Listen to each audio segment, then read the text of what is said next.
ನಮಸ್ಕಾರ. ವಿಕೆ ಡಿಜಿಟಲ್ ನ್ಯೂಸ್ಗೆ ಸ್ವಾಗತ. ವೀಕ್ಷಕರೇ, ನಿಮಗೆಲ್ಲ ಗೌರಿ ಗಣೇಶ ಹಬ್ಬದ ಹಾರ್ದಿಕ ಶುಭಾಶಯಗಳು.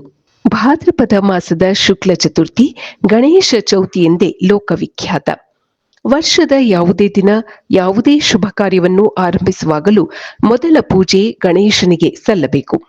ಪ್ರಥಮ ವಂದ್ಯನು, ವಿಘ್ನಗಳನ್ನು ಕಳೆವ ವಿನಾಯಕನು ನಮ್ಮೆಲ್ಲರನ್ನೂ ಅನುಗ್ರಹಿಸಲಿ. ವಕ್ರತುಂಡ ಮಹಾಕಾಯ ಸೂರ್ಯಕೋಟಿ ಸಮಪ್ರಭ ನಿರ್ವಿಘ್ನಂ ಕುರ್ಮೇ ದೇವ ಸರ್ವ ಕಾರ್ಯೇಷು ಸರ್ವದಾ. ಭಾದ್ರಪದ ಮಾಸದ ಶುಕ್ಲ ಪಕ್ಷದ ತದಿಗೆಯ ದಿನ ಗೌರಿ ಹಬ್ಬವೆಂದೇ ಪ್ರಖ್ಯಾತಿ ಪಡೆದಿದೆ. ಕರ್ನಾಟಕದಾದ್ಯಂತ ಸ್ವರ್ಣಗೌರಿ ವ್ರತ ಅಥವಾ ಗೌರಿ ಹಬ್ಬವನ್ನು ಶ್ರದ್ಧಾಭಕ್ತಿಗಳಿಂದ ಆಚರಿಸಲಾಯಿತು. ಸುವಾಸಿನಿಯರು ಮುಂಜಾನೆಯಿಂದಲೇ ಜಗನ್ಮಾತೆಯಾದ ಗೌರಿ ಪೂಜೆಯನ್ನು ಆರಂಭಿಸಿದ್ದರು. ಜೇಡಿ ಮಣ್ಣಿನಿಂದ ತಯಾರಿಸಿದ ಸ್ವರ್ಣಗೌರಿ ವಿಗ್ರಹವನ್ನು ಅಲಂಕರಿಸಿದ್ದ ಮಂಟಪದಲ್ಲಿರಿಸಿ ನಾನಾ ವಿಧವಾದ ಉಪಚಾರಗಳನ್ನು ದೇವಿಗೆ ನಿವೇದಿಸಲಾಯಿತು. ಬಳೆ, ಬಿಚ್ಚೋಲೆ, ಕರಿಮಣಿ, ಅರಿಶಿಣ, ಕುಂಕುಮ, ಚಂದನ ಇತ್ಯಾದಿ ಮಂಗಳ ದ್ರವ್ಯಗಳನ್ನು ನೀಡಿ ದೇವಿಯನ್ನು ಆರಾಧಿಸಲಾಯಿತು. ನಾನಾ ಬಗೆಯ ಸುವಾಸನೆ ಭರಿತ ಹೂವುಗಳಿಂದ ಅರ್ಚಿಸಿ ಮಾಚಿಪತ್ರ, ತುಳಸಿ, ಗರಿಕೆ, ಕಾಮಕಸ್ತೂರಿ, ದವನ, ಮರುಗ, ಎಕ್ಕದ ಎಲೆಗಳು, ದಾಳಿಂಬೆ, ಮಲ್ಲಿಗೆ ಬಳ್ಳಿಯ ಪತ್ರೆಗಳಿಂದ ಪೂಜಿಸಲಾಯಿತು. ನೂತನ ಹಳದಿ ದಾರ ಅಥವಾ ದೋರಕ್ಕೆ 16 ಗಂಟುಗಳನ್ನು ಹಾಕಿ ದೇವಿಯ 16 ನಾಮಗಳನ್ನು ಹೇಳುತ್ತಾ ಒಂದೊಂದು ಗಂಟೆಗೂ ಸುಮಂಗಲಿಯರು ಪೂಜೆ ಸಲ್ಲಿಸಿದರು. ಸಮಯವಿದ್ದ ಹೆಂಗಳೆಯರು ಗೌರಿ ಅಷ್ಟೋತ್ತರ ಹಾಗೂ ಸಹಸ್ರನಾಮಗಳನ್ನು ಪಠಿಸುತ್ತಾ ಕುಂಕುಮಾರ್ಚನೆ ಮಾಡಿದರು. ದೀಪಾರತಿ ನಂತರ ನೈವೇದ್ಯ ಹಾಗೂ ಘಂಟಾನಾದದೊಂದಿಗೆ ಮಂಗಳಾರತಿ ಮಾಡಿ ದೇವಿಗೆ ಮರದ ಬಾಗಿನ ಸಮರ್ಪಿಸಿದರು. ಯಾವುದೇ ಒಂದು ವ್ರತವನ್ನು ಆಚರಿಸಿದಾಗ ಆ ವ್ರತದ ಕಥೆಯನ್ನು ಓದಲೇಬೇಕು. ಅದರಂತೆ ಇಂದು ಸ್ವರ್ಣಗೌರಿ ವ್ರತದ ಕಥೆಯನ್ನು ಓದಿದ ಹೆಂಗಳೆಯರು ನಂತರ ಒಬ್ಬರಿಗೊಬ್ಬರು ಬಾಗಿನ ನೀಡಿ ಸಂಭ್ರಮಿಸಿದರು.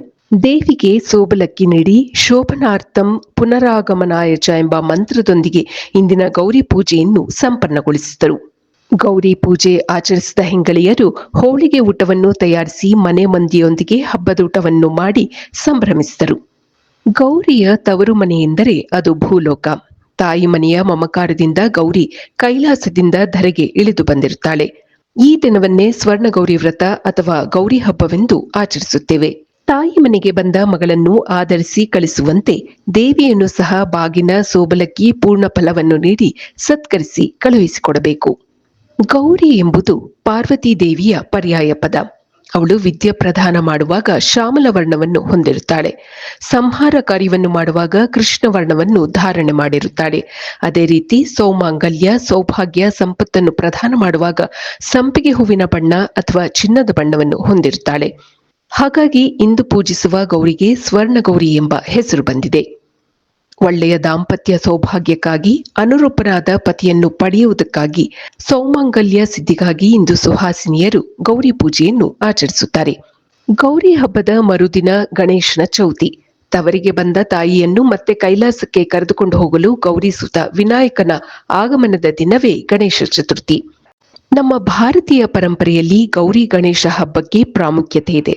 ನಮ್ಮೆಲ್ಲರ ಶರೀರಗಳು ಮಣ್ಣಿನ ಆಕಾರದ ಸ್ವರೂಪದಲ್ಲಿರುವುದರಿಂದ ಈ ಹಬ್ಬದಲ್ಲಿ ಗೌರಿ ಗಣೇಶನ ಮಣ್ಣಿನ ಮೂರ್ತಿಯನ್ನು ಮಾಡಿ ಪೂಜಿಸಿ ಕೊನೆಗೆ ನೀರಿನಲ್ಲಿ ವಿಸರ್ಜಿಸುತ್ತೇವೆ. 21ನೇ ತತ್ವದ ಅಧಿಪತಿಯಾದ ಗಣಪತಿಗೆ 21 ಸಂಖ್ಯೆಯ ಮೇಲೆ ಅಪಾರ ಪ್ರೀತಿ.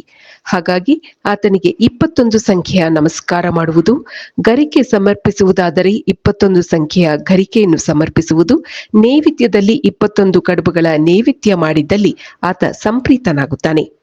ಗಣೇಶ ಚೌತಿ ಎಂದು ಕೆಲವರು 21 ಗಣೇಶ ಮೂರ್ತಿಗಳನ್ನು ನೋಡುವ ಪರಿಪಾಠ ರೂಢಿಸಿಕೊಂಡಿರುತ್ತಾರೆ. ಬದುಕಿನಲ್ಲಿ ಬರಬಹುದಾದ ವಿಘ್ನವನ್ನು ನಿವಾರಿಸುವುದಕ್ಕೆ ನಮಗೆ ಗಣಪನ ಸಹಾಯ ಬೇಕೇ ಬೇಕು. ಗಣಪತಿ ಎಂದಾಕ್ಷಣ ವಿನಾಯಕ, ವಿಘ್ನರಾಜನ ಕುರಿತೆಂದು ನಾವು ಭಾವಿಸಿಕೊಳ್ಳುತ್ತೇವೆ. ಆದರೆ ವೇದಗಳಲ್ಲಿ ಗಣಪತಿ ಎನ್ನುವವನು ಸಮೂಹವೊಂದರ ಅಧಿಪತಿ ಎನ್ನಿಸಿಕೊಳ್ಳುತ್ತಾನೆ. ಗಣಪತಿ ಶಬ್ದವು ಗಣೇಶನನ್ನೇ ಕುರಿತು ವೇದಗಳಲ್ಲಿ ಉಕ್ತವಾಗಿದೆ.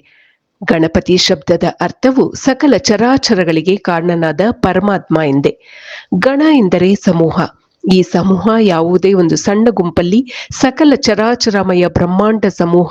ಅದರ ಪತಿ ಎಂದರೆ ಸಾಕುವವನು, ರಕ್ಷಿಸುವವನು, ಭರಿಸುವವನು, ಬದುಕನ್ನು ಕೊಡುವವನು ಎಂದು ಅರ್ಥ. ಗಣಪತಿ ಬರೀ ಗಣಪತಿಯಲ್ಲ, ಆತ ಗುಣಪತಿಯೂ ಕೂಡ. ಗಣಪತಿ ಅದು ಹೇಗೆ ಜ್ಞಾನ ಭಂಡಾರವೋ ಅದೇ ರೀತಿ ಆತ ಗುಣ ಭಂಡಾರ ಕೂಡ. ಗಣಪತಿ ಅಪ್ರತಿಮ ಮಾತೃಭಕ್ತ ಹಾಗೂ ಅನನ್ಯ ಪಿತೃಭಕ್ತ. ಇಡೀ ಪ್ರಪಂಚಕ್ಕೆ ಮಾತೃಭಕ್ತಿ ಹಾಗೂ ಪಿತೃಭಕ್ತಿಯ ಪಾಠ ಮಾಡಿದ ಹೆಗ್ಗಳಿಕೆ ಗಣಪತಿಯದು. ಗಣಪತಿ ಹಬ್ಬ ನಮ್ಮೆಲ್ಲರ ಉತ್ಸಾಹದ ಪ್ರತೀಕ. ಗಣಪತಿ ಮಾತೃದೇವೋ ಭವ ಎಂಬ ಸಿದ್ಧಾಂತದ ಹರಿಕಾರ. ಗಣಪತಿ ಎಲ್ಲವನ್ನೂ ಪ್ರಾರಂಭ ಮಾಡಿದರೆ ಶಿವ ಎಲ್ಲದಕ್ಕೂ ಅಂತ್ಯ ಹಾಡುತ್ತಾನೆ. ಗಣಪತಿಯ ಏಕಾಗ್ರತೆ ಹಾಗೂ ದೃಢತೆಗೆ ಸ್ವತಃ ವೇದವ್ಯಾಸರೇ ಮಾರು ಹೋಗಿದ್ದರು. ಮಕ್ಕಳು ಕೂಡ ಗಣಪತಿಯ ಹಾಗೆ ತಮ್ಮ ಓದು ಬರಹಗಳಲ್ಲಿ ಏಕಾಗ್ರತೆಯನ್ನು ಸಾಧಿಸಲಿ ಎಂದೇ ನಮ್ಮ ತಂದೆ ತಾಯಿ ನಮ್ಮ ವಿದ್ಯೆಯ ಆರಂಭದ ಮೊದಲು ಗಣಪತಿಯ ಸ್ತುತಿ ಮಾಡಿಸಿರುತ್ತಾರೆ. ಗಣಪತಿಯ ತತ್ವಗಳನ್ನು ಅಳವಡಿಸಿಕೊಳ್ಳೋಣ, ಉನ್ನತವಾದುದನ್ನು ಸಾಧಿಸೋಣ. ಮತ್ತೊಮ್ಮೆ ತಮಗೆಲ್ಲ ಗಣಪತಿ ಹಬ್ಬದ ಶುಭಾಶಯಗಳು. ವಿಘ್ನ ವಿನಾಯಕ ನಿಮ್ಮ ಬಾಳಲ್ಲಿ ಸುಖ, ಸಂತೋಷ, ಆರೋಗ್ಯ, ಸಂಪತ್ತನ್ನು ತರಲಿ ಎಂದು ವಿಕೆ ಡಿಜಿಟಲ್ ನ್ಯೂಸ್ ಹಾರೈಸುತ್ತದೆ. ಇದು ಈವರೆಗಿನ ಸುದ್ದಿಗಳು. ಮತ್ತಷ್ಟು ಸುದ್ದಿಗಳಿಗಾಗಿ ನೋಡ್ತಾ ಇರಿ ವಿಕೆ ಡಿಜಿಟಲ್ ನ್ಯೂಸ್. ವೀಕ್ಷಕರೇ, ವಿಕೆ ಡಿಜಿಟಲ್ ನ್ಯೂಸ್ ಯೂಟ್ಯೂಬ್ ಚಾನಲ್ ಅನ್ನು ಲೈಕ್ ಮಾಡಿ, ಸಬ್ಸ್ಕ್ರೈಬ್ ಮಾಡಿ ಮತ್ತು ಹೆಚ್ಚಿನ ಜನರಿಗೆ ಶೇರ್ ಮಾಡಿ.